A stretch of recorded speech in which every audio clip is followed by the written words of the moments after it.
বন্ধুরা আজ ব্লগটা শুরু করলাম একটু পর থেকে। আর চলো বন্ধুরা দেখো সকাল সকাল কাজের কত মেলা। আর দেখতেই পাচ্ছ বাসি কাজ সেরে চলে এসেছি।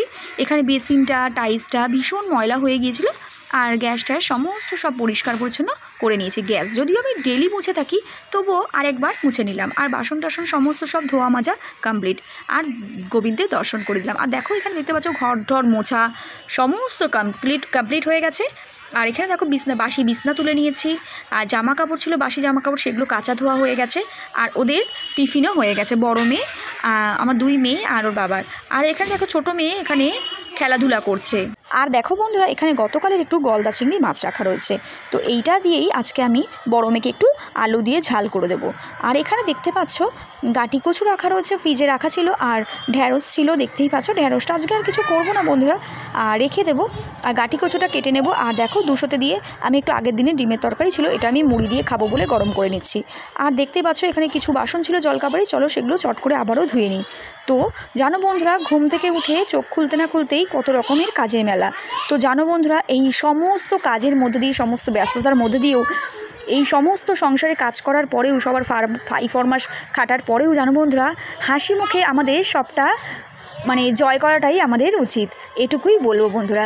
তাই জন্যই সমস্ত কষ্টের মধ্যে দিয়েও জানো বন্ধুরা হাসি মুখে চলতে চেষ্টা করি সব সময়। যে সংসারে এত ব্যস্ততা, সমস্ত কাজের মধ্যে দিয়েও, সমস্ত সব কিছুর মধ্যে দিয়েও নিজেকে সংসারের সমস্ত কাজ করার মধ্যে দিয়েও কতটা খুশি রাখতে হয় জানো বন্ধুরা। আর চলো এখানে দেখতেই পাচ্ছ এখানে সমস্ত বাসন টাসন সমস্ত সব ধুয়ে নিয়েছি, আরও কিছু ছিল জলখাবারের। আর এখানে দেখতে পাচ্ছ আমি ভাত বসাবোর জন্য চাল নিয়ে নিয়েছি, ভাত বসাবো সেই জন্য দেখতে পাচ্ছ হাঁড়িতে চাল নিয়ে চালটাকে ভালো করে ধুয়ে ভাত বসিয়ে দেবো বন্ধুরা। আর এখানে ইলিশ মাছ রয়েছে, তো দাদাভাই এনেছিল ইলিশ মাছ, আর ইলিশ মাছটা ভালো করে ধুয়ে নেব। আর জানো বন্ধুরা তোমাদের দাদাভাইয়ের আজকে জানো বন্ধুরা তোমার দাদাভাই বলেছে আজকে 2 পিস ইলিশ মাছ, এটা আমি তোমার দাদাভাইকে ভাপা করে দেবো।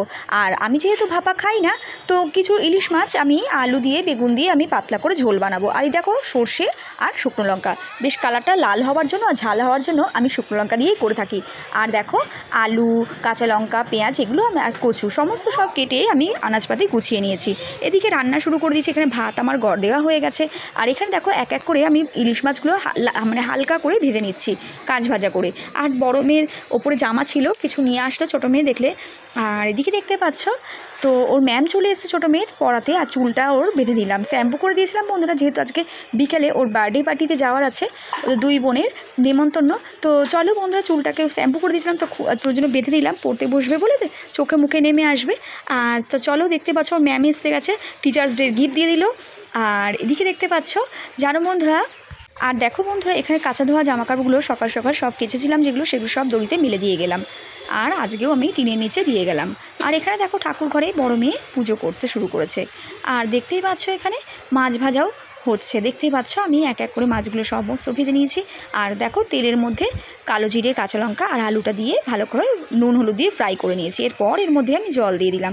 এই হালকা পাতলা করেই আমি আজকে ইলিশ মাছটা আমি আমার জন্য বানালাম, আর তোমাদের দাদাভাইয়ের জন্য বানালাম ইলিশ ভাপা আলাদা আলাদা করে। তো জানো বন্ধুরা আর দেখো ভাতও হয়ে গেছে, এখানে দেখতে পাচ্ছ কুচনো পেঁয়াজ আর লঙ্কা এটা দিয়ে আমি, আর এই চিংড়ি মাছটা দিয়ে আমি কচুর তরকারি রান্না করবো। আর গলদা চিংড়ি যেগুলো ছিল সেগুলো আমি মাঝখান থেকে টুকরো করে নিয়েছি বন্ধুরা। এই গলদা চিংড়িগুলো দিয়ে আজকে আমি একটু পেঁয়াজ দিয়ে আমি আজকে মেয়েকে একটু ঝাল বানিয়ে দেবো। আর জানো বন্ধুরা চিংড়ি মাছের ঝাল খেতে আমার বড় মেয়েও খুব ভালোবাসে, আর ওকে একটু ইন্ডাকশানে বানিয়ে দিচ্ছি। দেখো বন্ধুরা সংসারে কত কাজ, এদিকে ইন্ডাকশানে আমি মেয়ের জন্য বসিয়েছি, আমি গলদা চিংড়িটা ঝাল করব বলে বসিয়েছি। আর এদিকে দেখো ছোটো ছোটো দেশি চিংড়ি মাছ তোমার দাদাভাই নিয়েছিল, সেই দেশি চিংড়ি মাছটা দিয়ে আমি এখানে গাটি কচু দিয়ে বানাবো, তো সেটা এদিকে বসিয়েছি। আর এই ডান দিকে বসিয়েছি জানো বন্ধুরা আমি ইলিশ মাছের ঝোল।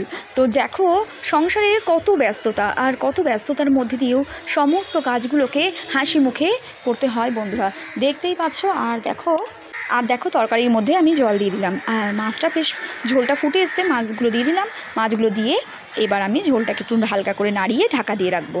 আর এদিকে দেখো এই মাছগুলোও ভেজে নিয়েছি, দেশি চিংড়ি মাছগুলো। আর এদিকে দেখো বড় বড় গলদা চিংড়িগুলো ইন্ডাকশানে আমি রান্না করছিলাম। ইন্ডাকশানে দেখতে পাচ্ছ এখানে অল্প জিরের গুঁড়ো, অল্প কাশ্মীরি লঙ্কার গুঁড়ো দিয়ে দিলাম, দিয়ে মশলাটা ভালোভাবে কষে নেব। তো যেহেতু টমেটো ছিল না সেজন্য আমি আর টমেটো মাছ আর দিতে পারলাম না বন্ধুরা।